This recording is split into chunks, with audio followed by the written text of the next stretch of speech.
જય Jinendra, welcome to Sanjay કપૂર ખજાના. હું છું અમીષા. આજે હું આપ સૌ માટે લાવી છું જૈન રેસિપીનો ખજાનો.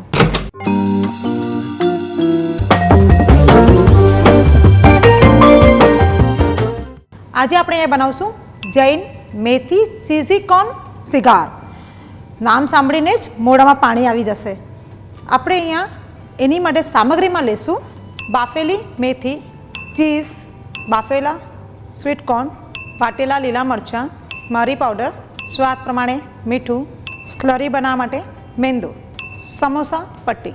નોર્મલી આવું કંઈ સ્ટાર્ટર હોય એટલે હર કોઈ પાલકનો ઉપયોગ કરે છે, પણ આપણે જૈનમાં પાલક નથી ખાતા એટલે આપણે અહીંયા મેથી નાખી છે.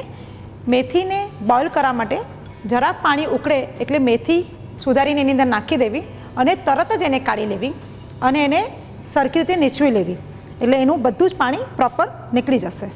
આપણે બાફેલા જે સ્વીટકોર્ન ક્રશ કરીને રાખ્યા છે, કેમ કે જે આપણે પટ્ટીમાં સ્ટફિંગ કરવું છે એટલે થોડા ક્રશ કરેલા સ્વીટકોર્ન હોય તો સારું પડશે. એ આપણે નાખશું. આની અંદર પણ આપણે ચીઝ નાખી રહ્યા છે, કેમ કે ચીઝ બધાને ખૂબ જ ભાવે છે, પણ આપણે જૈનમાં ચીઝ નથી ખાતા તો તમે ચાહો તો પનીર પણ નાખી શકો છો. અને હવે આપણે એની અંદર જે મેથી બાફીને એનું જે પાણી નીચવી નાખ્યું છે એ નાખશું. એને આપણે હાથથી થોડી છૂટી કરીને નાખશું. અને જો તમારા બાળકો મેથી ન ખાતા હોય તો આ રીતે એક નવું સ્ટાર્ટર બનાવીને આપણે એને મેથી પણ ખવડાવી શકીએ છીએ. હવે આપણે એની અંદર વાટેલા ક્રશ કરેલા જે લીલા મરચાં છે એ નાખશું, ક્રશ કરેલા મરી નાખશું. મીઠું આપણે સ્વાદ પ્રમાણે ઓછું જ નાખશું, કેમ કે ઓલરેડી ચીઝની અંદર મીઠાનું પ્રમાણ હોય છે. હવે આ બધું સ્ટફિંગને આપણે પ્રોપર હલાવી લેશું. સો આપણું આ જે સ્ટફિંગ છે એ તૈયાર થઈ ગયું છે. આ જે મેથી ચીઝ કોર્ન સિગાર જે બનાવી રહ્યા છે એને આપણે તળવાની છે, તો બીજી બાજુ આપણે ઓઇલ પણ ગરમ કરવા માટે મૂકી દીધું છે.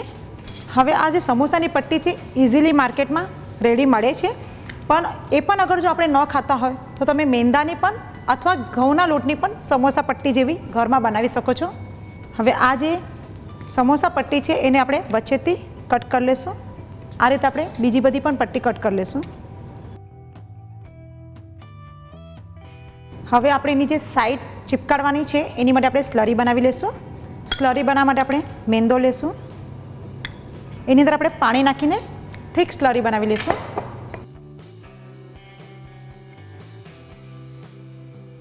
હવે આપણે આ એક સમોસાની પટ્ટી લેશું, એની અંદર આ જે સ્ટફિંગ છે એ મૂકશું અને હવે આપણે એને પ્રોપર ફોલ્ડ કરી દઈશું. એની એક સાઈડ આપણે સ્લરી લગાવી લેશું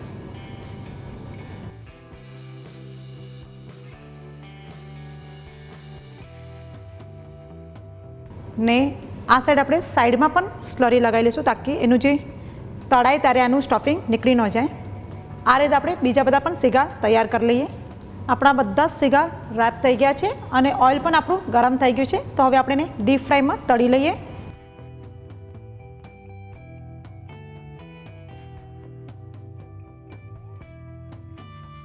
ગોલ્ડન બ્રાઉન થાય ત્યાં સુધી આપણે એને તળી લેશું. અને ખૂબ જ બનાવવામાં ઇઝી છે. તમે ચાહો તો સવારથી પણ આની તૈયારી કરીને ફ્રીજમાં મૂકી શકો છો અને કોઈ પણ ગેસ્ટ આવે તો ફટાફટ એને તળી શકો અને ગરમા ગરમ સર્વ પણ કરી શકો છો. સિગાર ગોલ્ડન બ્રાઉન થઈ ગયા છે. હવે આપણે એને પ્લેટમાં કાઢી લઈએ. આ રીતે આપણે બીજા બધા પણ તળી લઈએ. આ આપણા જૈન મેથી ચીઝી કોર્ન સિગાર તૈયાર થઈ ગયા છે. જેટલા જોવામાં સરસ લાગે છે સવાલ જ નથી, ખાવા પણ એટલા જ સરસ લાગશે. તો તહેવારોના દિવસો તો નજીક આવી જ રહ્યા છે, તો ઝટપટ આ રેસીપી નોંધ કરો અને બનાવો.